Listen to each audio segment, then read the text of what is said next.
کل جیسا کہ آپ سب کو معلوم ہے ماشاءاللہ کل 22 اگست تھا، اور اللہ کے فضل و کرم سے ہمارے سپریم کورٹ آف پاکستان نے جو فیصلہ کیا تھا 24 جولائی کو، اور اس میں قادیانیوں کو بہت ساری مراعات دی تھی، آئین پاکستان کے وہ فیصلہ خلاف تھا۔ الحمدللہ ہمارے ملک کے ہر فرد نے اس کے خلاف آواز اٹھائی، علماء نے آواز اٹھائی، وکلاء نے آواز اٹھائی، قومی اسمبلی کے ممبران نے آواز اٹھائی، کیا عالم، کیا جاہل، کیا نیک، کیا بے دین، سب نے الحمدللہ اس بات پر۔ اس سے معلوم ہو کہ ختم نبوت کا ایسا مسئلہ ہے جس پر ماشاءاللہ الحمدللہ امت مسلمہ متحد و متفق ہے، وکلاء نے، سیاستدانوں نے، حکومت نے، اپوزیشن نے، الحمدللہ کے فضل و کرم سے کل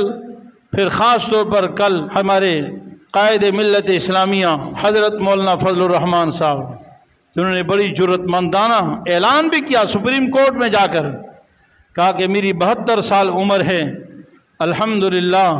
ایک دفعہ بھی سپریم کورٹ میں آنے کی مجھے ضرورت نہیں پڑی 72 سال میں،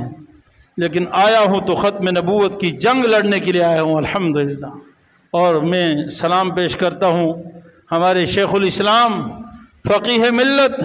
حضرت مولانا مفتی محمد تقی عثمانی صاحب پر، کہ انہوں نے عدالتی فیصلے کی اندر جو ترمیم کرنی تھی اس کا پورا مضمون بنا کر دیا۔ مولانا فضل الرحمان نے اور دیگر جتنے بھی علماء وہاں گئے ہوئے تھے، جماعتیں گئی تھی، سب نے اس کی 100% تائید فرمائی۔ اور میں مبارکباد دیتا ہوں جناب قاضی فائز عیسیٰ صاحب کو اور ان کے دونوں ساتھیوں کو اور تمام ججوں کو کہ انہوں نے یہ جو غلط فیصلہ تھا، متنازع فیصلہ تھا، قرآن و سنت سے ہٹ کر فیصلہ تھا،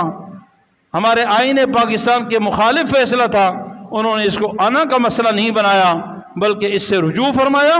اور ببانگ دول اعلان بھی کیا